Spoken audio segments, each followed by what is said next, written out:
형사처벌을 받은 전력이 없는 초범인 점을 고려해 피고인에게 유리하게 적용한다. 판결문에 실제로 적힌 문장입니다. 여러분, 이 문장 앞에서 아직도 사법부를 믿으라고 말할 수 있습니까? 국가를 통째로 멈춰 세우려 했던 범죄, 헌정을 흔들었던 내란과 체포 방해, 그 판단의 출발점이 초범이기 때문이라는 설명입니다. 오늘 정치 데스크는 이 판결이 왜 이렇게 나올 수밖에 없었는지, 조희대 사법부가 어떤 계산 끝에 이 선택을 했는지 그 과정을 하나씩 꺼내보겠습니다. 재판부는 이 사건을 어떻게 봤을까요? 지금부터 재판부 발언을 들어보시죠. 특히 피고인은 자신이 대통령으로서 가지는 막강한 영향력을 남용하여 경호처 소속 공무원들로 하여금 적법한 영장 집행을 저지하게 하였는데, 이는 일신의 안위와 사적인 이익을 위하여 대한민국에 충성하는 경호처 소속 공무원들을 사실상 사병화한 것입니다. 이와 같은 공무집행 방해 범행은 정당한 공권력 행사를 무력화시키고 국가의 법질서 기능을 저해하는 중대한 범죄에 해당하는 점, 피고인이 범행에 이르게 된 경위, 구체적인 범행 내용 등에 비춰 보면 피고인의 죄질이 매우 좋지 아니합니다. 그런데도 피고인은 이 사건 범행에 관하여 납득하기 어려운 변명으로 일관하면서 자신의 잘못을 반성하는 태도를 전혀 보이고 있지 아니합니다. 이와 같은 점들에다가 당시 대통령이었던 피고인의 이 사건 범행으로 인하여 훼손된 법치주의를 바로 세울 필요성이 있는 점 등을 더하여 볼 때 피고인에게는 그 죄책에 상응하는 엄중한 처벌이 필요합니다.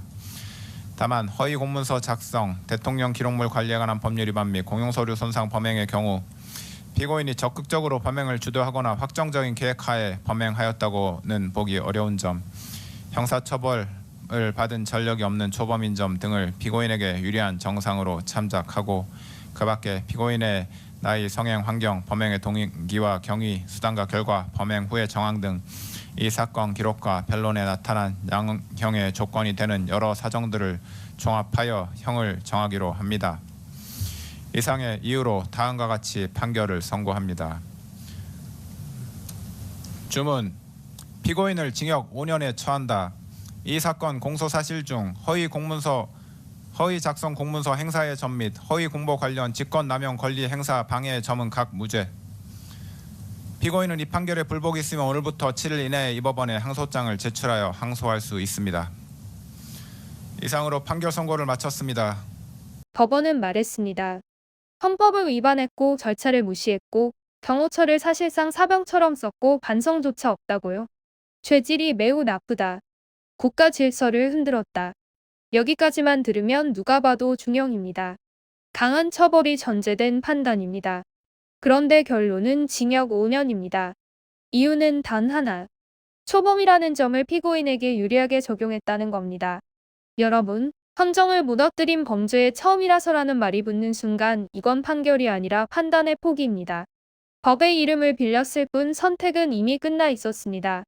조희대 대법원장 체제가 어떤 방식으로 사법부를 운영해왔는지 오늘 판결에 그대로 드러났습니다.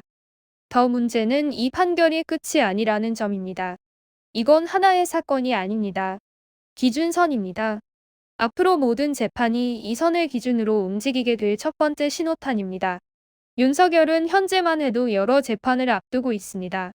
그런데 그 출발점이 징역 5년이라면 이후 재판부들이 이 선을 넘을 수 있을까요? 1심에서 이미 기준선이 낮게 깔리면 그 다음 재판부들은 그 선을 넘지 않으려 합니다. 1심 판단을 존중한다. 이 말이 나오기 시작하면 그때부터는 감형의 시간이 시작됩니다. 징역 5년이 항소심에서는 4년으로 다시 3년으로 줄어듭니다. 그리고 대법원에서 확정되면 실형 몇 년, 가석방 요건이 계산되고 조용히 사회로 돌아오는 시나리오. 낯설지 않습니다. 우리는 이미 이 과정을 너무 많이 봐왔습니다. 특검은 사형을 구형했습니다. 더 이상 물러설 수 없다는 단호한 의지였습니다. 그런데 1심은 전례 없는 범죄라며 목소리를 높여놓고 정작 손에는 가벼운 형량을 들었습니다. 이게 오늘 판결의 핵심입니다. 판결문은 윤석열을 비난했지만 형량은 윤석열을 살려뒀습니다. 말은 국민을 향했고 결과는 권력을 향했습니다. 그래서 사람들 반응이 차갑습니다. 욕은 판결문에 쓰고 은혜는 형량으로 갚는다. 말로는 호되게 꾸짖지만 실제 처벌은 가볍게 끝낸다는 뜻입니다. 국민에게는 우리는 비판했다는 기록을 남기고 권력에게는 이 정도면 괜찮다는 신호를 보내는 방식. 이건 선동이 아닙니다. 조이대 사법부 스스로 만들어낸 구조적 불신입니다. 그럼 질문은 하나로 좁혀집니다. 왜 유독 윤석열이라는 이름 앞에서 사법부는 이렇게 신중해지는 걸까요? 국민들이 분노하는 지점은 형량의 숫자가 아닙니다. 바로 사법부의 태도입니다. 조이대 대법원장 체제 이후 사법부는 익숙한 방식을 반복해왔습니다. 판결문에는 강한 표현을 적습니다. 마치 정의를 바로 세운 것처럼 보이게 만듭니다. 그리고 형량은 권력이 감당할 수 있을 만큼만 조심스럽게 남깁니다. 이건 균형이 아닙니다. 계산입니다. 실수도 아니고 우연도 아닙니다. 사법부가 오래전부터 몸에 익힌 선택 방식입니다. 반성조차 하지 않는 권력자에게 법전 구속의 감경 사유를 끝까지 찾아내는 나라. 이게 우리가 사법부의 최종 판단을 맡겼던 민주공화국의 결과입니까? 다가오는 선거 그리고 줄지어 대기 중인 재판들. 우리가 왜 이 판결을 그냥 넘겨서는 안 되는지 이제 분명해졌습니다. 징역 5년으로 국민의 분노를 관리할 수 있다고 믿는다면 그건 사법부의 착각입니다. 정의가 선택적으로 작동하는 순간 무너지는 건 형량이 아니라 신뢰입니다. 정치데스크는 이 선택의 기록을 끝까지 추적하겠습니다. 이건 끝난 판결이 아닙니다. 지금부터 시작된 메시지입니다. 윤석열 측은 곧바로 항소를 예고했습니다. 이제부터 보셔야 할 건 판결문이 아니라 사법부의 다음 선택입니다. 그들이 준비한 다음 시나리오는 무엇일까요? 지금부터 이어지는 화면 윤석열 변호인단이 어떤 논리로 이 판결을 뒤집으려 하는지 직접 들어보시죠. 대법원 판결에도 다 어긋나는 것이고요. 기존의 대법원 판결에도 다 어긋나는 것이고 판사님께서 자기 나름대로의 어떤 법리를 만드신 것 같습니다. 이 부분에 대해서는 상급심에서 반드시 변경될 것이라고 저희는 생각하고 있습니다. 항소 계획은 곧바로 당연히 항소를 할 겁니다.